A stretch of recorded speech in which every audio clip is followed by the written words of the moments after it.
Hoje, a gente vai mergulhar em uma das histórias mais dramáticas e memoráveis de todos os tempos, a fuga da família de Ló de Sodoma e Gomorra. É uma narrativa que fala sobre salvação, sobre escolhas difíceis e sobre as consequências de um único e simples gesto. Então, vamos juntos desvendar essa história. E é aqui que a história chega no seu ápice, sabe? No momento chocante e que ficou para sempre na nossa memória. Uma imagem muito poderosa que ecoa há milênios. Uma mulher, prestes a alcançar a segurança, se torna um monumento imóvel de sal.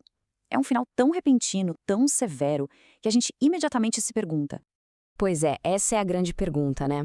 Para entender o porquê desse desfecho, a gente precisa voltar lá para o comecinho para entender o cenário que tornou essa fuga tão desesperadamente necessária.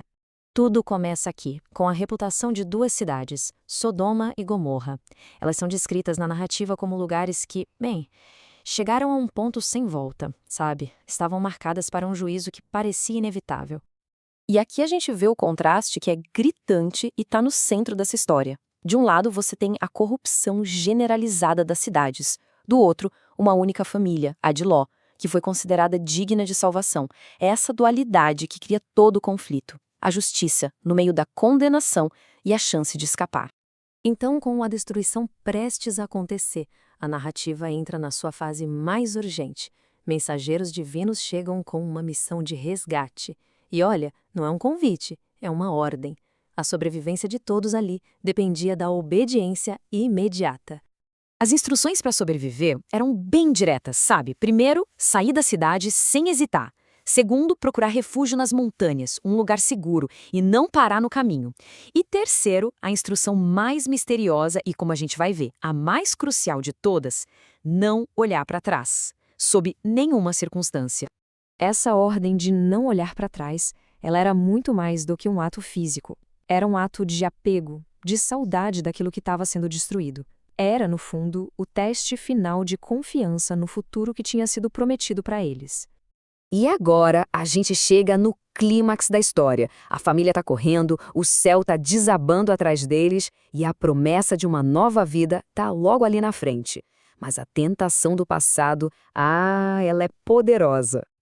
Tenta imaginar a cena, o barulho da destruição, o caos absoluto acontecendo bem atrás deles. A cidade onde eles viveram, onde tinham suas memórias, sendo completamente apagada da existência de uma forma, terrível. E nesse momento de terror, ou talvez de nostalgia, de saudade, a mulher de Ló comete o ato proibido. Um simples virar de cabeça. Um último olhar para o lar que estava perdendo para sempre. Um gesto que selou seu destino na mesma hora. E a consequência, nossa, ela é uma metáfora perfeita para essa desobediência, né? Ao se prender ao passado, ela se tornou um monumento a ele.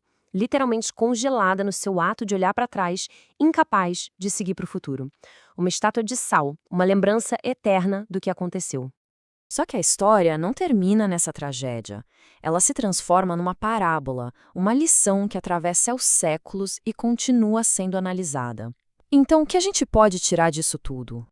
O legado dessa narrativa tem várias camadas, sabe? Para alguns é uma história bem direta sobre a importância da obediência. Para outros, é uma metáfora poderosa sobre o perigo de viver preso ao passado, incapaz de se libertar de lugares ou hábitos que fazem mal. E também, claro, fala sobre a dificuldade de abraçar a mudança, mesmo quando ela é a única chance de salvação. E tudo isso nos leva a uma reflexão final. A história da mulher de Ló, presa entre um passado em chamas e um futuro incerto, nos força a perguntar. Na vida da gente, o que seria a nossa Sodoma? Qual é o passado ao qual a gente se apega, mesmo quando ele nos impede de avançar? É uma pergunta bem antiga, mas que continua incrivelmente relevante hoje em dia.